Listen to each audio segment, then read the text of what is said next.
That's 41 days too late. That's when that young man opened fire, not a young man.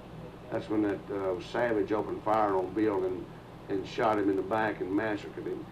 These ad hominem attacks are generally used when the media has insufficient evidence to support their story. The goal of the idea is to manipulate the viewer's mind into believing that the subject is indeed a terrible person by using certain negative words in description of that individual. That's when that young man opened fire, not a young man. That's when that savage opened fire on Bill and shot him in the back and massacred him.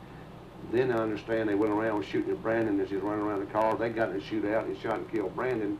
And then as they're leaving, they go back and shoot Bill again. So, and I mean, those guys hadn't hurt them at all. You know, they probably, as I said, Brandon's so easygoing and so is Bill, they probably would let him go. They probably wouldn't even write him a ticket. Are you kidding me, sir? So easygoing, they probably would have let them go? From the footage we see in the dash cam videos, does it look like Brandon Paudert is an easygoing guy and that he's going to let them go? Is that what it looks like? Because as soon as Brandon Paudert shows up, to me it looks like he's playing the bully of the situation and snatching papers out of Jerry's hand and ordering him around and being quite forceful about it in his verbal presentation. It's exactly how it appears to me. You can take a look at this footage and decide for yourself if you think Mr. Brandon Paudert is someone who would have let these men go and who is an easygoing guy, or if you think that just maybe he's got a bit of a vicious side to him. And there comes Mr. Paudert. There he points, obviously talking to Mr. Kane toward the front of the Tahoe. Let's take a look at this again. See him grab the paper and look at his head movement right there. Obviously, he doesn't exactly look at that. And then again, with look on his face and the angry point, what's he pointing at? Just, you know, yelling at Jerry, basically, the alleged Jerry Kane. All angry. One more time.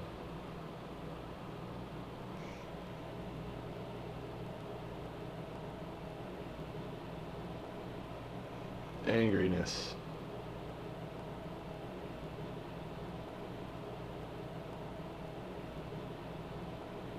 They probably wouldn't even write him a ticket.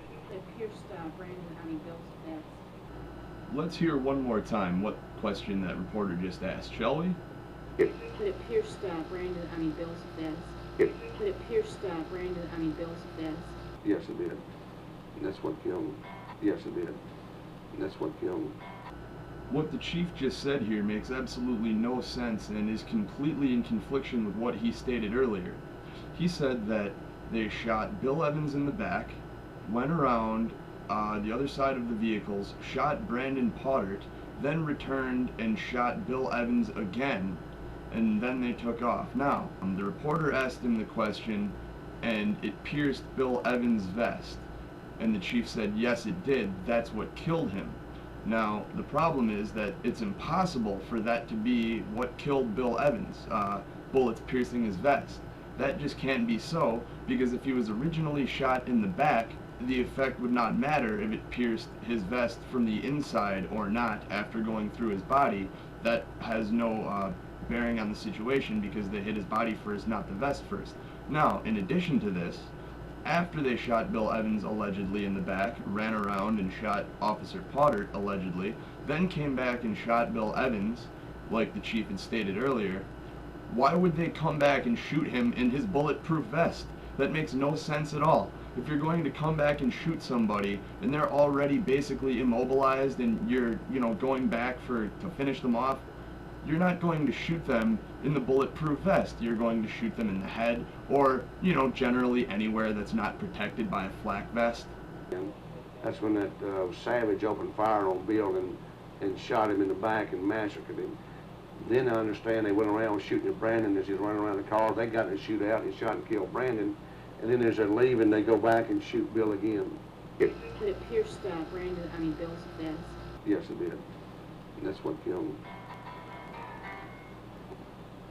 What you were talking about what happened in the Walmart parking lot? You feel like justice was served in that parking lot? Oh, absolutely. I mean,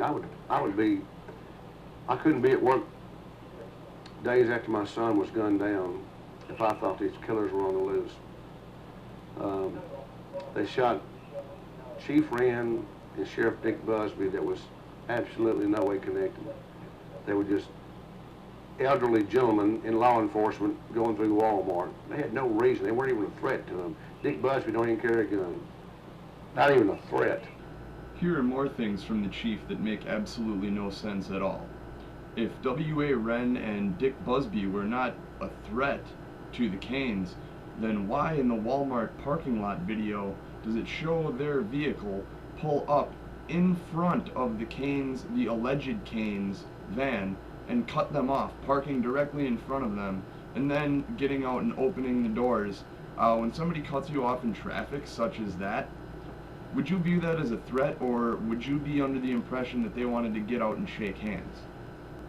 The chief also says here that W.A. Wren and Dick Busby were merely elderly gentlemen going to Walmart and they were in no way connected.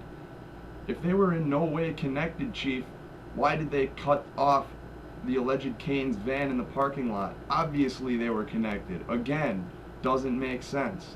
But they gunned them down. That's why I said they're animals. They're no better than, they're savage, barbaric animals.